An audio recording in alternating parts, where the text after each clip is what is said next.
As Donald Trump's approval rating continues to crater, he is becoming increasingly insecure. And as proof of that, Trump just lashed out on Truth Social at a Fox News reporter for daring to ask a MAGA ally critical questions about Trump and Elon Musk.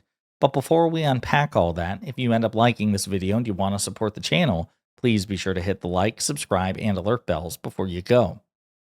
All right, friends, not for the first time, Donald Trump is picking fights with Fox News. He did it repeatedly throughout the 2024 campaign. We discussed it at length.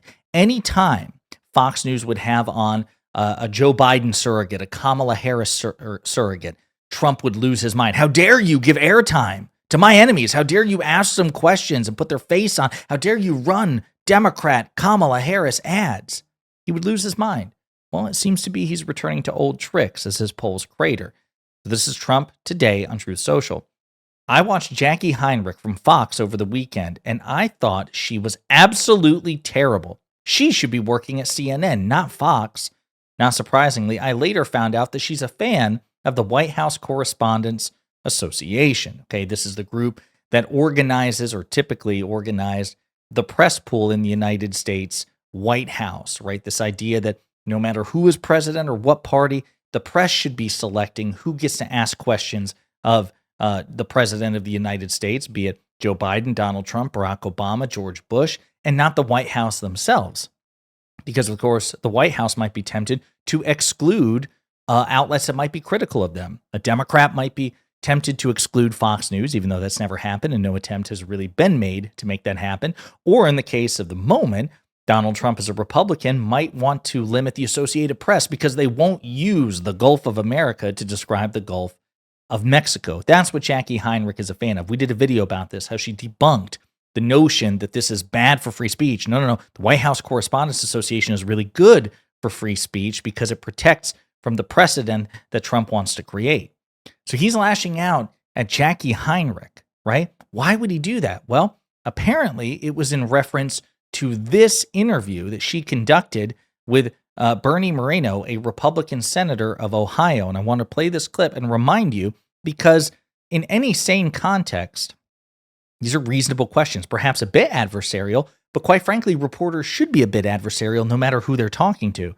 Democrat or Republican, the goal should be to extract truth and ask challenging questions no matter who is in front of you. And Jacqui Heinrich did a pretty good job, but we'll play the clip that so triggered Donald Trump and unpack it together. Even Tesla has apparently sent a letter to the trade representative asking to examine the president's policies, saying it could harm Tesla. It reads, Tesla encourages USTR to consider the downstream impacts. Even with aggressive localization of the supply chain, certain parts and components are difficult or impossible to source in the United States. And that's Elon Musk's company. Is the president going to listen to Elon Musk? Well, I think that, first of all, President Trump listens to a lot of people, and ultimately he makes the decision. That's what's different now than 4 years ago. Joe Biden was out counting chickens in the backyard. Look, the reality is this. This is about how much time do these companies need to bring their production back to the U.S. Given the right time frame and the right rules of the road, which we're going to set for them, you're going to see that boom here. By the way, it's important for national security. We need to make more things here in America. We can't be a services-only economy. President Trump understands that. That's what we're going to get to. And finally, speaking of Tesla. So again, we'll play the rest of it in just a second, but did that sound like an unreasonable question to bring up the fact that Tesla, Elon Musk's company, of which he is CEO, wrote a letter to the Trump administration basically asking them to rescind their, wildly uneven and inconsistent tariff policy? Like, is that unreasonable to ask about? Is that so beyond the pale that it warrants criticism from the sitting president of the United States, who says she shouldn't have her job, she should be fired? Really? She should be working at CNN? Interesting. Over a question like that. That just goes to show how thin-skinned Donald Trump really is. But we'll play the rest of the clip, and maybe there's something here which justifies the sitting president's ire. Tesla, the president bought one this week in an attempt to boost its stock after it plunged about 38% amid Musk's Doge cuts. Here's what he said. Listen to this.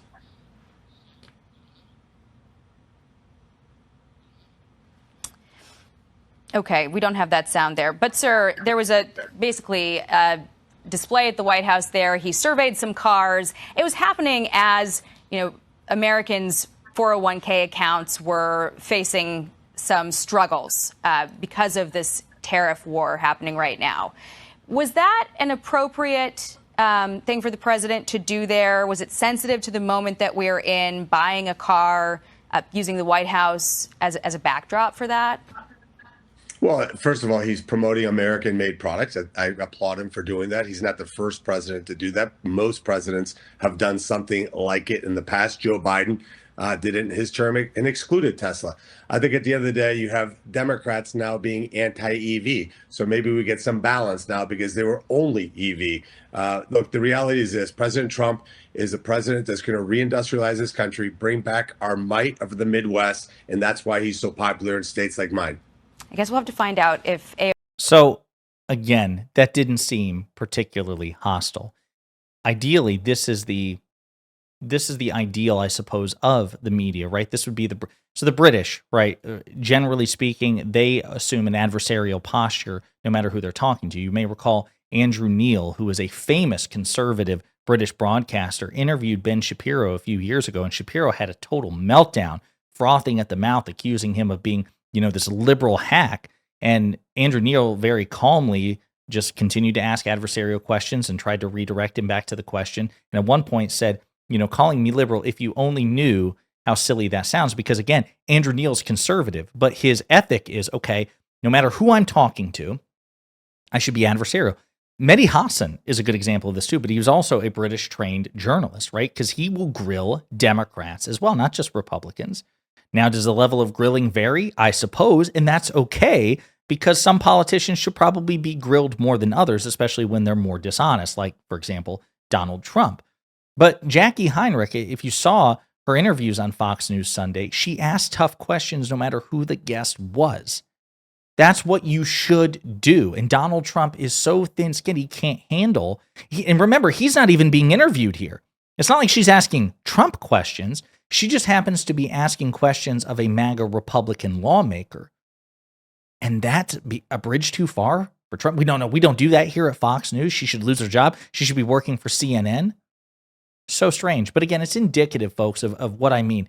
Donald Trump is profoundly insecure. He really is. He's a raging, malignant narcissist. And when things get bad for him with respect to public perception, that insecurity is exacerbated. We've seen it's the shortest honeymoon period we've ever seen of a modern president who is also the least popular president in modern history, going all the way back to Harry Truman when polling really started to take off here in the United States. He's less popular than President Biden, than President Obama, than President Bush, than President Clinton, than President Reagan, than President H.W. Bush.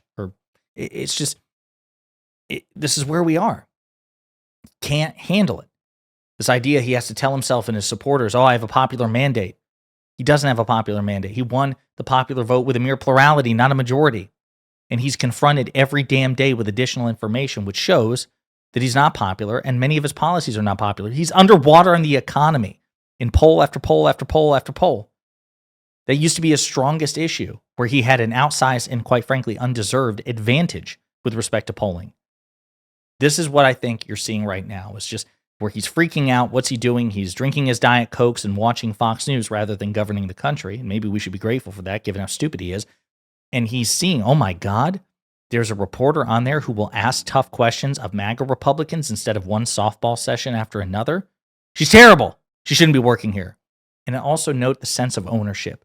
He seems to think he owns Fox, and Fox is his. And if you ask critical questions, which might undermine Trump in some way, you shouldn't work there. The sense of entitlement and ownership are beyond the pale. But that's Donald Trump for you. The good news is, though, you can interpret this as a sign that he is nervous, he is scared. In the meantime, let me know what you think in the comments.